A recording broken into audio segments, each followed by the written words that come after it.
મુડેઠા પાસે ટ્રિપલ અકસ્માત, 37થી વધુ મુસાફરોનો આબાદ બચાવ, એક ઘાયલ. બનાસકાંઠા જિલ્લામાં માર્ગ અકસ્માતોની સંખ્યામાં વધારો જોવા મળી રહ્યો છે.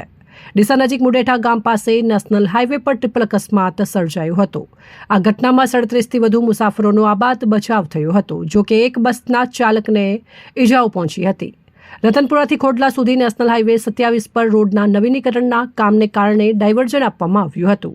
ડીસાથી આવી રહેલી એક બસ આગળ જઈ રહી હતી. પાછળથી આવી રહેલી અન્ય એક બસના ચાલકે ઓવરટેક કરવાનો પ્રયાસ કર્યો હતો અને સાઈડ મારી હતી. આ સમયે પાછળ આવી રહેલા ટ્રેલરના ચાલકે સ્ટીયરિંગ પરનો કાબુ ગુમાવ્યો હતો. કાબુ ગુમાવતા ટ્રેલરે વચ્ચે જઈ રહેલી બસને જોરદાર ટક્કર મારી હતી.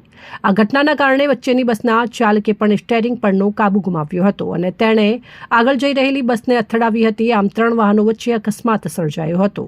પ્રથમ બસ પાલનપુરથી દિયોદર થઈને ભાભર જઈ રહી હતી, જેમાં 12થી વધુ મુસાફરો સવાર હતા. પાછળથી બસ પાલનપુરથી ભુજ અને ત્યારબાદ માંડવી જઈ રહી હતી, જેમાં 25થી વધુ મુસાફરો સવાર હતા. કુલ 37થી વધુ મુસાફરો આ અકસ્માતમાં સામેલ હતા. વચ્ચેની બસના ચાલકને પગના ભાગે ઈજાઓ પહોંચી હતી. તેને તાત્કાલિક 108 મારફતે સારવાર હેઠળ ખસેડવામાં આવ્યા હતા. સદનસીબે આ ગંભીર અકસ્માતમાં કોઈ મોટી જાનહાની થઈ નથી. અકસ્માતને કારણે એક તરફના માર્ગ પર લગભગ 30 મિનિટ સુધી ટ્રાફિક જામ સર્જાયો હતો. ક્રેનની મદદથી બસ અને ટ્રેલરને રસ્તા પરથી હટાવીને માર્ગ ફરીથી વાહન વ્યવહાર માટે ખુલ્લો મૂકવામાં આવ્યો હતો. ઘટના સ્થળે મોટી સંખ્યામાં લોકો એકઠા થયા હતા. રિપોર્ટ સંજય સિંહ રાઠોડ, સંબંધ ભારત ન્યૂઝ, ભીલડી.